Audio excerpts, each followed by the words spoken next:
Okay, hi, hello, good afternoon. So, this is the continuation for vectors. Okay, so I give you practice problems and we will answer it now. Ayan. Okay, redundant pala, no? Answer it now ngayon. Anyway, so number one, sabi, find the magnitude and direction of two displacements. So, we have two displacement, 2 meters at 40 degrees and 4 meters 127 degrees relative to positive x-axis. And then draw free body diagram. So we have two vectors. Okay. So one is at 40 degree direction, and the other one is 127 degree direction. Both relative from x-axis. Okay, so here is our ano dito? Vector 1, 40 degree. Next, we have 127.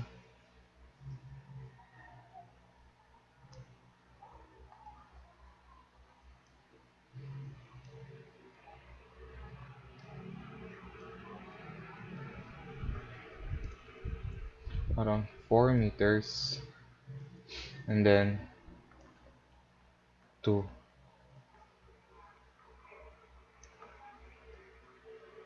meters. So we now have these two vectors and we're looking for its total magnitude and what direction is that it's that vector. Okay?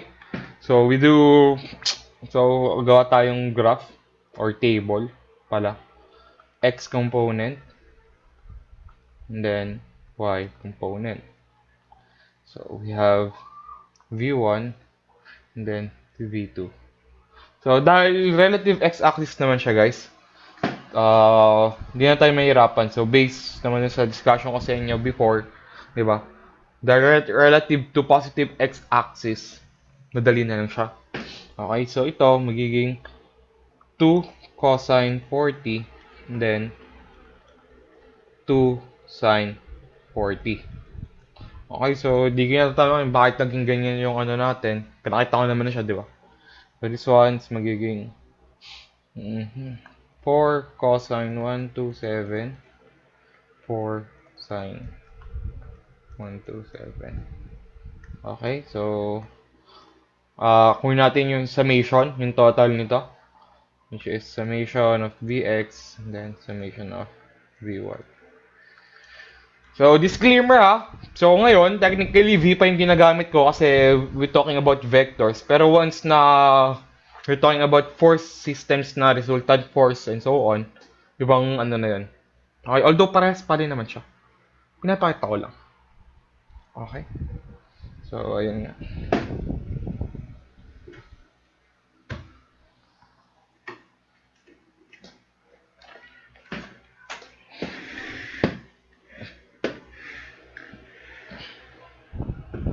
So, we have here 2 cosine 40 plus 4 cosine 127. Okay, ulitin ko ha. Yung ilalagay kong value dito guys is na-add decimal lang. Pero once na magko-compute pa kayo ng total magnitude ng vector na yon, dapat ang gawin nyo is yung actual na value. Okay? Para hindi nyo magaya. Kasi baka kakatingin nyo dito. Pero kung gusto nyo, natin ilagay yung total value niya, which is 875,171,2064. Okay? Next, 2 sine 40 plus 4 cos sine 127. So, 4.48011,726. Okay? So, here is our summation of Vx and summation of Vy.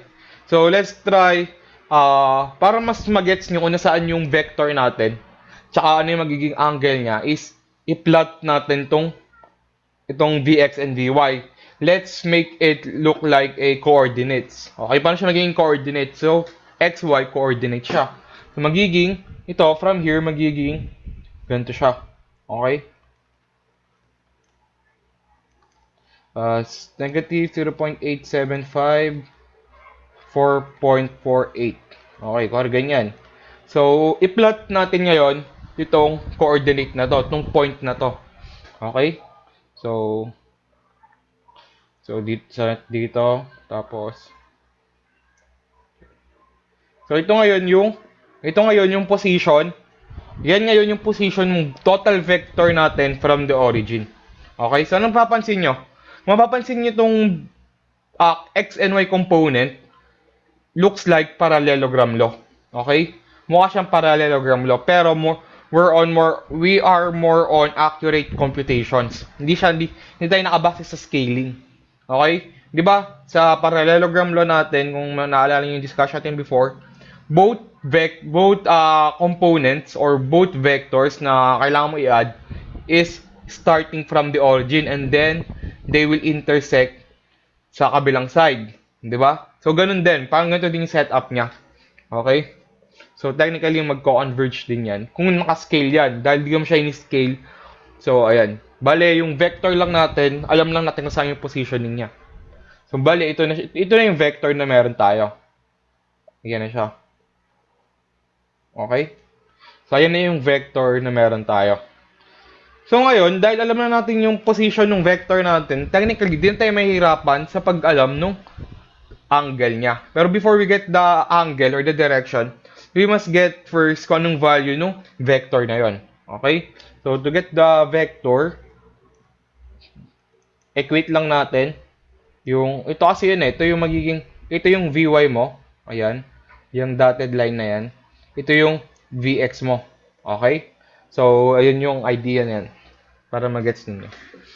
Okay? So, magiging summation Vx squared plus summation Vy squared.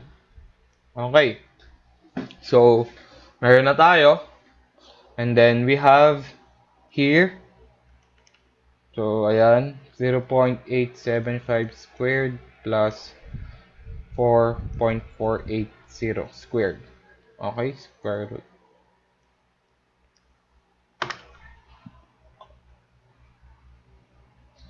So, ayan. As what I said, ang gamitin nyo palagi is yung actual value. Huwag yung naka 3 decimal points na nandito. Okay, para di kayo magkamali.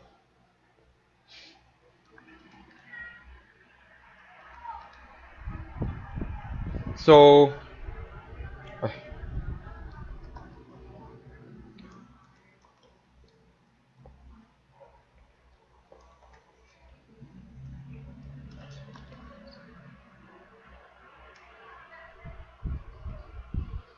our final answer, or the summation of the two vectors, vector 2 meters and vector 4 meters, is equal to 4.565 meters.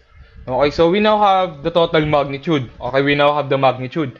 So next, kung natin yung direction. And then, katulad ng tinuro ko sa inyo pagkuha ng direction, we use the tangent function of the angle. Okay, kukuha natin yung tangent function ng angle natin, which is magiging theta is equals to shift tan raised to negative 1 raised to negative 1 EVy over EVx.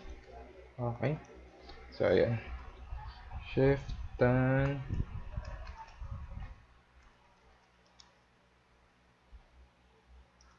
okay, wag niyo makalimutan yung negative sign ng Vx as always, wag niyo i-omit yan.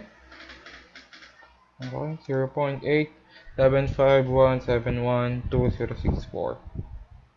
Okay, so ang nakuha kong angle is negative 78 point. So, ano natin to? 3 decimals. 7 degree. So, technically, pwedeng sabihin tama siya. Okay? We can say na tama itong nakuha natin to as long as mag-i-start tayo sa negative x-axis.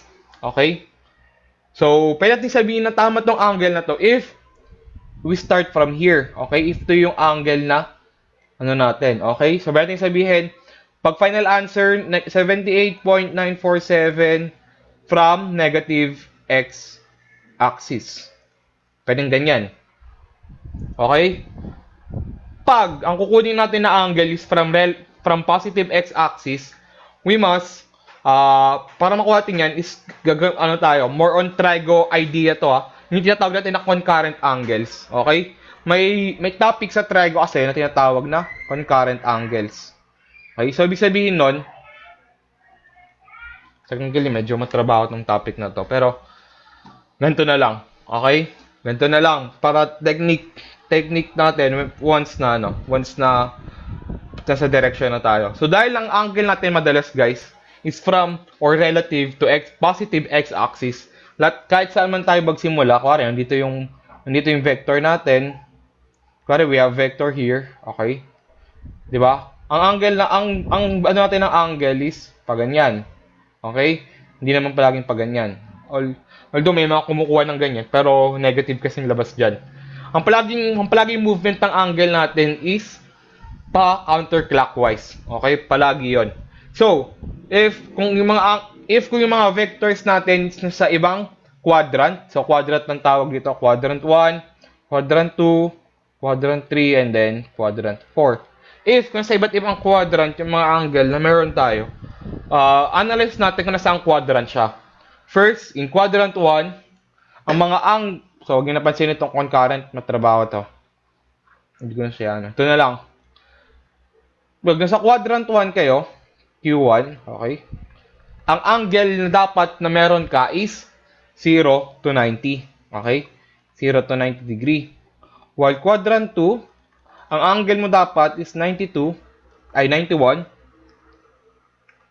180 degree. Okay? Quadrant 3, ang angle mo dapat ay 181 to 270 degree. And then, quadrant 4, ang angle mo dapat is 271 to 360 or 0 degree. Okay? So, yan yung mga range ng angle natin for quadrant. So, technically guys, yung vector na meron tayo sa quadrant 2. So, dapat ang range of angle niya is between 91 to 180. So, para makuha natin yung range na angle niya from quadrant 2, ang gagawin natin guys is 180, paano ba to? Angle, so yung angle na to plus 180. Okay? So, kasi, okay, ganito na lang para mas madali. So, gagawin nyo, 180 minus yung angle. Pero yung angle na gagamitin nyo is hindi na siya naka-negative sign. Technically kasi, sa quadrant 2, ang makukuha yung value ng angle dyan palagi is negative sign. Okay? Kasi, kaya siya magiging negative sign, guys. Kasi, yung Vx and Vy natin, different sign meron tayo. Okay? Magkaiba kasi yun. So, yun yung idea sa quadrant 2. So, ang gagawin, tanggalin yung negative, kunin nyo yung absolute value ng angle. Okay, kunin yung absolute value. So, absolute value, ayan, which is 180 minus 78.947. Okay, dito sa Q1, as is yan. Whatever you get, yan yon. Okay? Sa quadrant 3, pag yung vectors nyo guys is sa quadrant 3, mag-a-add kayo ng 180. Okay? Kasi technically sa quadrant 3, dahil negative yan, negative cosine, negative sign, or negative x, negative y, technically magiging positive yan. So, i-add nyo lang siya sa 180. Sa quadrant 4, parehas lang siya ng setup sa quadrant 2, pero 360 ang gagamitin. Okay? Kunin yung absolute value ng angle. Okay? So, ito yung mga guidelines once na nagsagot na kayo ng mga sample problems natin. Okay? So, quadrant 1 as is, kung anong makuha yung angle, yun yung final answer. Quadrant 2, get the absolute value and then subtract it from 180. So, 180 minus 78.947. Quadrant 3, whatever you get the value on that angle in that quadrant, technically it will be positive. So, add 180 na lang. Kasi, ang idea nun, kasi may 180 ka na dito, itong isang straight line na to is 180 na siya. Okay? So, dahil ang angle mo is around, nandito siya. Kuwari, ito yung vector mo. So, 180. So, 1, 180 plus yung angle na makukuha mo. Okay? So, ayun. Yan nakukuha nyo. Sana nakukuha nyo yung idea nung pagkuha ng angle para di kayo malito. So, magiging final answer natin dito for angle is 180 minus 78.947. Okay? 180 minus answer. The-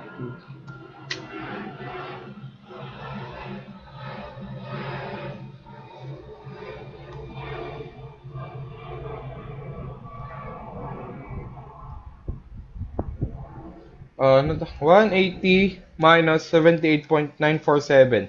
So, final answer natin dapat is 101.053 degree. Okay? So, ito yung direction niya. Okay? And then, ito yung okay? So, isa rin sa reason bakit ko kayo pinagpa-plot. Okay? Para alam nyo kung anong quadrant yung angle or anong quadrant yung total vector natin. Okay, guys? I hope malinaw yon yung itong number 1 natin. So, let's proceed to number 2. Kaling madali lang to number 2. So, na lang tayo sa mag-number 2. So, number 2. Okay, number 2, find the x and y component of a 25 meter at 240 degrees. So, para makita nyo lang, kung ano lang, ano na to. Meron daw tayong vector or displacement na 25 meters, pero meron siyang direction na 240 from positive x-axis. So, ito siya. So, ito yung angle na yon, 240. Okay. Then, 25 meters. So, hinahanap yung x and y component natin. So, x is equals to, technically, yun lang naman yan, 25 cosine 240. And then, y is equals to 25 sine 240. So, get the value na lang x and then y. Okay? So, 25 cosine 240. Negative 12.5. Okay. Next, 25 sine 240. Negative 21.60651 meters. Pare-pares meters yan. Okay. So, ayun yung mga sagot natin sa 1 and 2. So, next tayo, number 3. Jump pa ba kayo? So, I hope kising tayo. So, for our number 3, last problem na binigay ko sa inyo.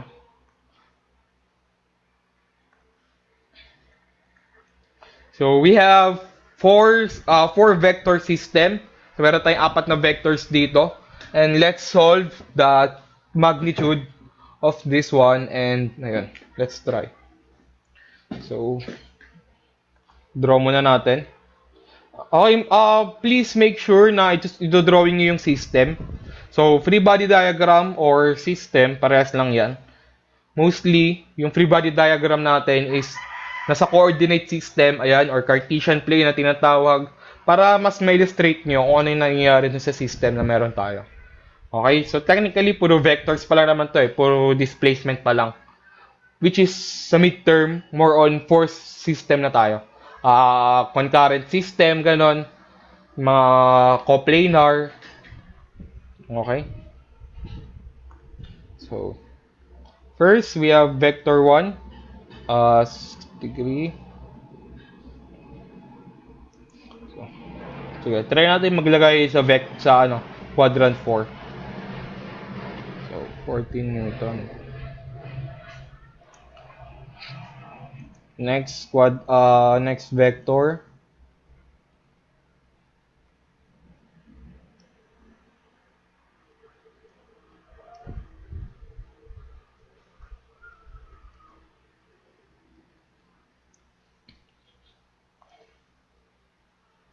Okay, so try natin maglagay ng total vector sa quadrant 4. Okay. So next, we have here.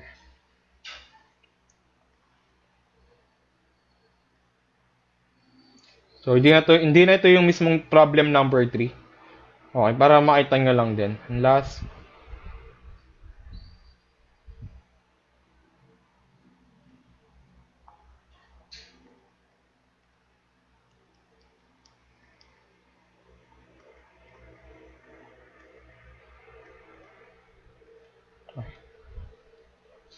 so ayan yung four vector system natin. So find the total magnitude and the direction of it.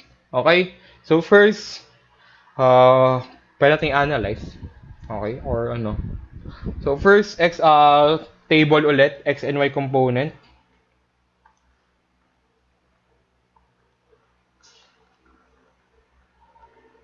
So 1, 2, 3, 4.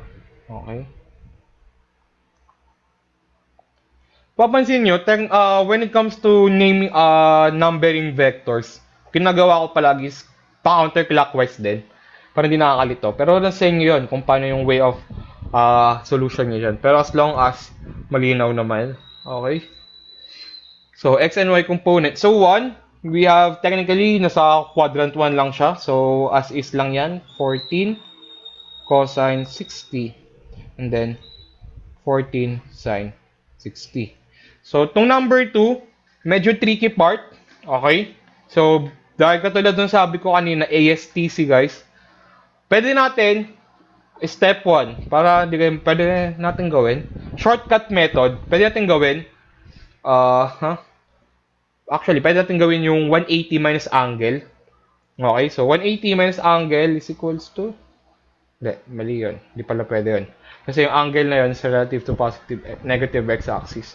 So, itong number 2, dahil hindi ko siya uh, plinat relative, yung angle niya, hindi ko siya ni-relative to positive x-axis. So, magkakaroon kayo ng konting analyzation kung ano angle niyan. Or, katulad ng sabi ko nung una, ano yun, analyze nyo mismo. Okay, so dahil yung angle natin is relative to positive x-axis, cosine will be, our x component will be sine 60, and then y component is cosine 60. Okay? So kaya, but 60, 40 pala. Okay. So, mapapansin nyo, meron tayong negative sign dito. So, dahil kasi nasa quadrant to siya, yung x component natin, guys, is always negative. Okay? So, ito yon. Ayan siya. Ayan. Okay? So, mapapansin nyo, ito rin actually negative yung value niyan. Okay? So, katulad nito, vx natin, negative. So, talagang negative yung ano natin, x natin sa quadrant 2. Okay? So, quadrant 2. So, vector 2. Next, vector 3. So, vector 3, it runs down negative x-axis mismo. Okay? So, technically, wala tayong value ng x. Okay? So, 0 yan. Meron tayong y component. So, yung y component mismo is yung vector na to. Okay? So, ayan. Negative 15 Newton. So, dahil pababa siya, ang direction niya is pababa, matik, guys. From origin, matik, negative yan. Okay, lastly, 4. So, 4, meron tayong angle, 50 degree. From ano? So, pwedeng gamitin din yan. So, magiging 10 cosine 50, and then, negative 10 sine 50. Okay? So, ito na yung, ano natin. So, summation of Vx, summation of Vy. So, 14 cosine 60 minus 12 sine 40 plus 10 cosine 50.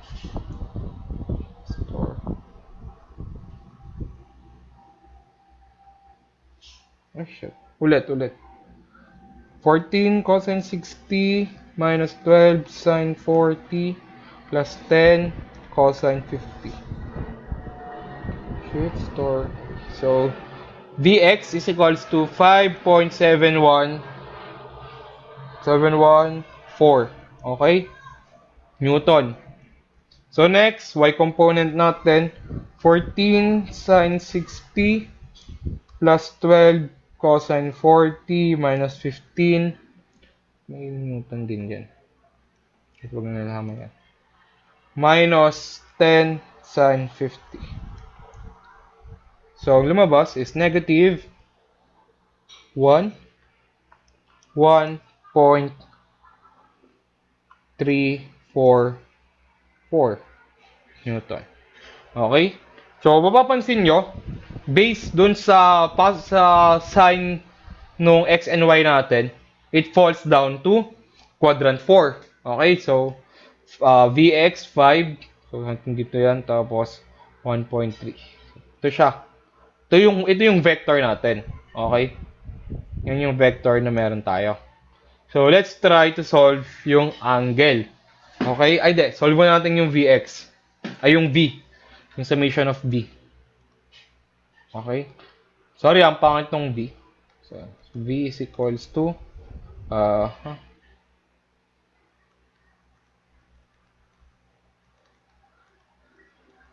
So, ayan. Okay? Next. Ayan na. Summation of V is equals to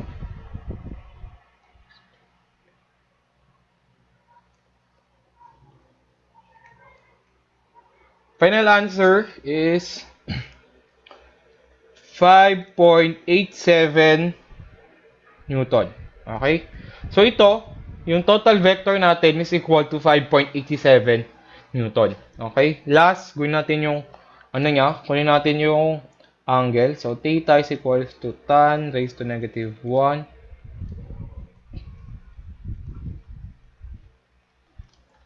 Theta is equals to shift tan.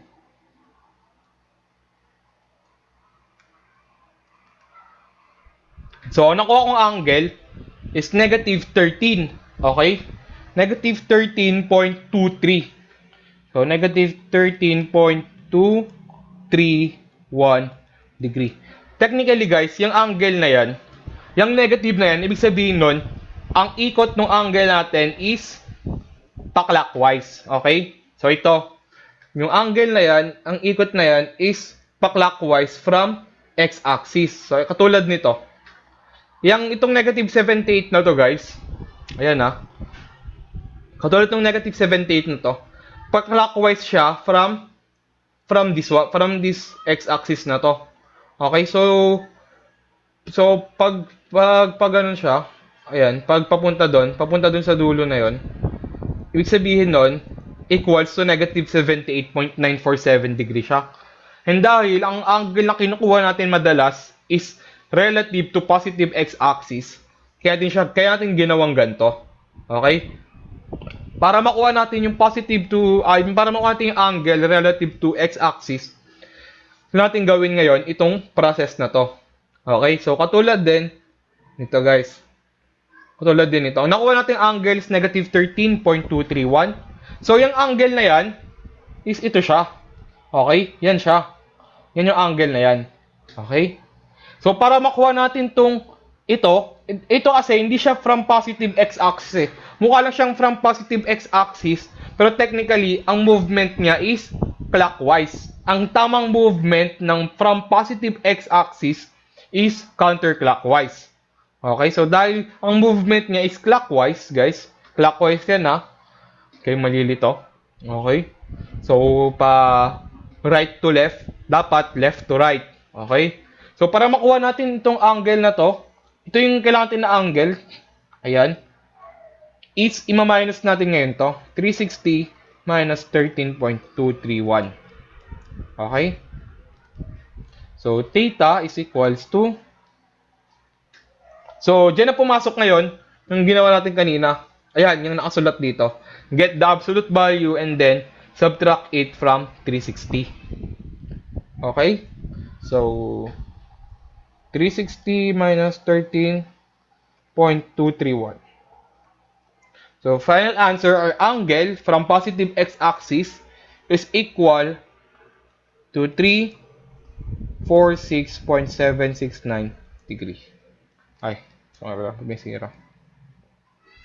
So, ayun ngayon yung final answer natin for number 3.